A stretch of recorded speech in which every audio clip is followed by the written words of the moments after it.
We must operate in patience. God had a promise on Joseph's life. Joseph had to go through the process in order to get to the promise.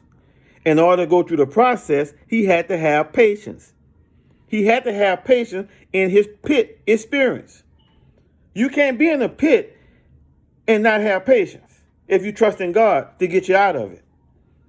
Well, you complaining. Well, look, why I got to be in the pit? Because that's part of the process. That's part of the preparation for the purpose.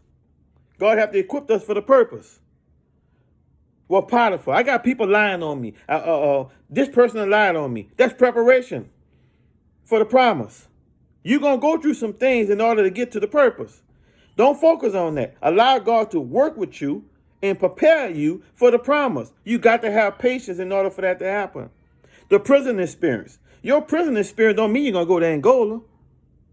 That just means you might be in a place to where you are isolated. God may isolate you from people. You got to have patience in your isolation process. You got to have patience. God may put you somewhere and might want you just to stay right there. To keep you away from things that he knows is going to harm you and going to take you away from your purpose. That you are not equipped yet to be able to deal with in a way that he wants you to deal with it, because you'll deal with it, but you'll deal with it the way that you want to deal with it. And that's not the way God wants you to deal with it. So you have to be equipped for your purpose. And you have to have patience in doing so. See, people of God, when you got patience, you can see things for what it really is. Only patience will help you to be able to see things for what it really is. You'll be able to understand so much about whatever it is that you're going through when you have patience. And patience requires you humbling yourself. See, a lot of us go through processes because God have to take us through that in order to prepare us. But sometimes we don't want to go through it because it don't feel good. Well, a lot of times, a lot of things that's good for you don't feel good. And you got to understand what's good for you and what's not good for you. You have to allow God to be God. You can't tell God what to do.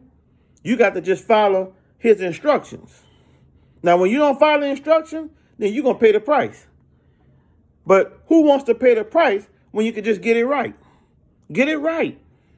Just have patience with God. God is trying to do so much in all of our lives. But we have to have patience. Patience is one of the fruits of the Spirit. We must operate in patience. A lot of people waiting on God. They've been praying about things and they're trying to figure out, well, why my prayers haven't been answered? Because God's trying to develop you. He's trying to do more than the thing that you're asking for. He's going to answer your prayers if it lines up with his will, but in his timing. And his timing is important. See, your timing is different from his timing.